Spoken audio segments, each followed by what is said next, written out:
Cropping.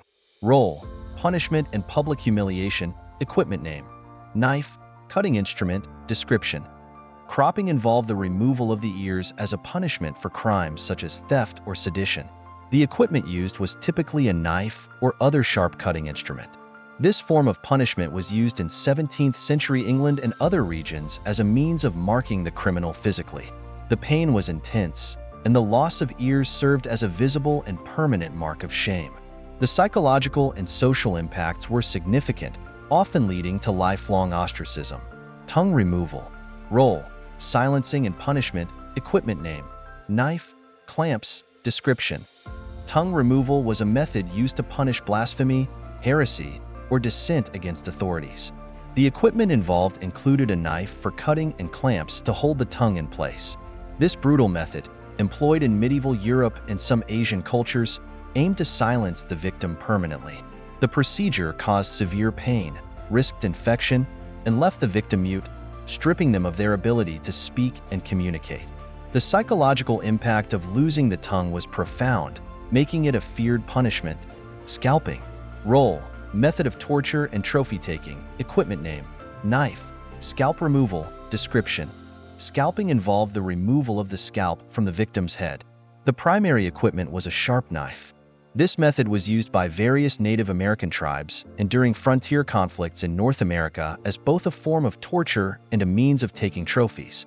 The physical pain was extreme, and the risk of infection was high. Scalping was a symbolic act, often intended to strike fear into enemies and signify territorial dominance. It also served as a grim reminder of the consequences of crossing certain boundaries. Castration.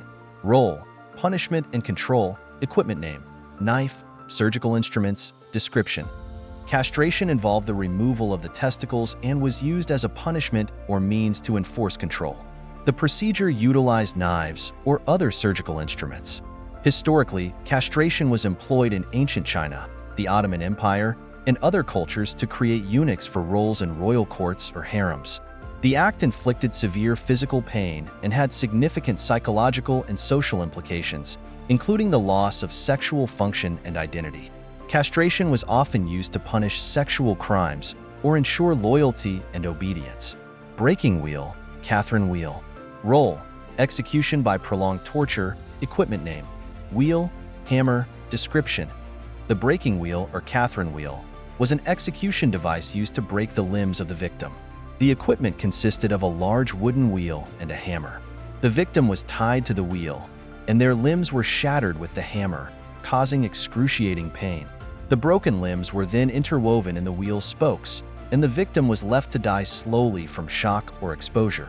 This method was used in medieval Europe for severe crimes such as murder and treason, serving as a public spectacle and deterrent. Thumbscrews. Role: inflicting intense pain for coercion. Equipment name: thumbscrew device. Description: thumbscrews were small, yet effective, devices used to crush the thumbs or fingers. The equipment consisted of two metal plates connected by a screw mechanism. The victim's thumbs or fingers were placed between the plates, and the screw was gradually tightened, causing excruciating pain. This method was particularly used during the European witch hunts to extract confessions from suspected witches. The device's simplicity and effectiveness made it a favored tool for inflicting pain and fear. Strappado. Role: physical torture and confession extraction. Equipment name: rope, pulley system. Description: the strappado involved tying the victim's hands behind their back and suspending them from a high point, sometimes with weights added to the feet. The equipment required a sturdy rope and a pulley system. As the victim hung, their shoulders were painfully dislocated, and the body was stretched, causing intense pain and potential long-term damage. This method was commonly used during the Spanish Inquisition and other inquisitorial regimes to force confessions. The severe physical strain often led to immediate compliance from the victims. Rack. Role: extreme physical torture for information extraction. Equipment name: stretcher, rollers, cranks. Description: the rack was a gruesome device that stretched the victim's body by pulling the limbs in opposite directions. The equipment included a large wooden frame with rollers and cranks. The victim's ankles and wrists were tied to the rollers, which were then slowly turned, causing intense pain, dislocated joints, and torn ligaments. This method was widely used during the Inquisition and in medieval Europe to extract confessions or information. The sight of the rack alone was often enough to elicit fear and compliance from prisoners. Branding.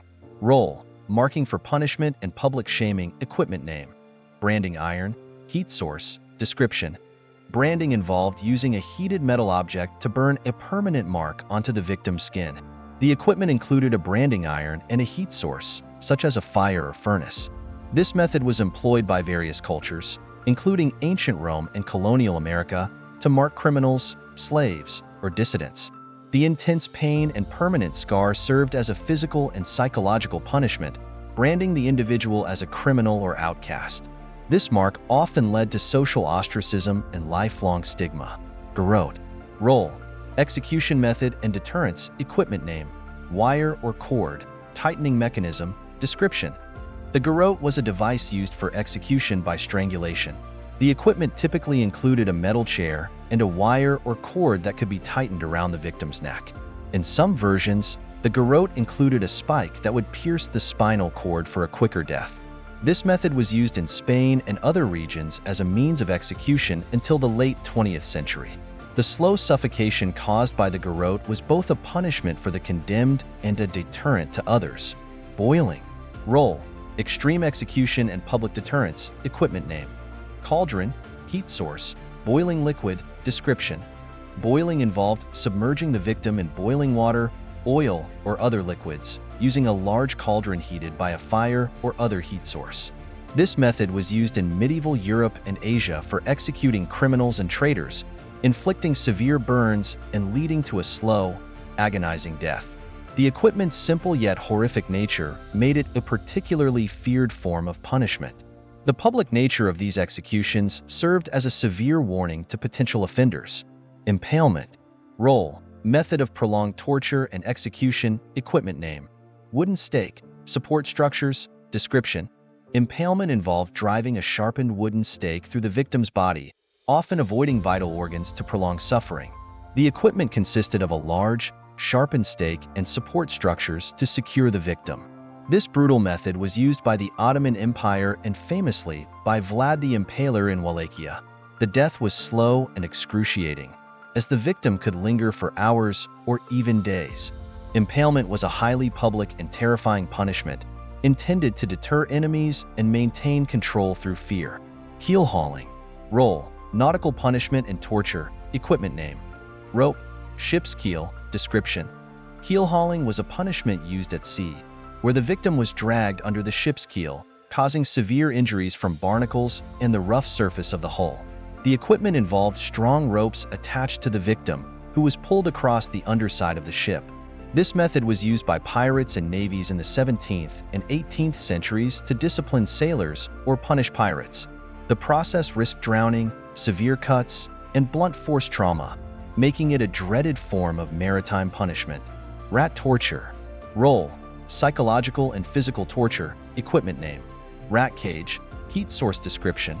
Rat torture involved placing a cage containing rats on the victim's body and heating the cage, forcing the rats to burrow into the victim to escape the heat. The equipment consisted of a metal cage and a heat source, such as hot coals or an open flame. This method was used during the Spanish Inquisition and by various totalitarian regimes to extract confessions or punish enemies. The psychological horror of being gnawed alive, combined with the physical pain, made it an effective method of instilling fear and compliance. Pair of anguish. Role: intimate torture and punishment. Equipment name: pear-shaped device. Screw mechanism. Description. The pair of anguish was a metal device that expanded when a screw was turned, used to inflict severe internal injuries. The device could be inserted into the mouth, rectum, or vagina, and then expanded to cause excruciating pain. This tool was used in medieval Europe to punish heretics, blasphemers, and homosexuals. The intimate nature of the device added a level of psychological trauma, alongside the physical pain inflicted, making it a particularly feared instrument of torture.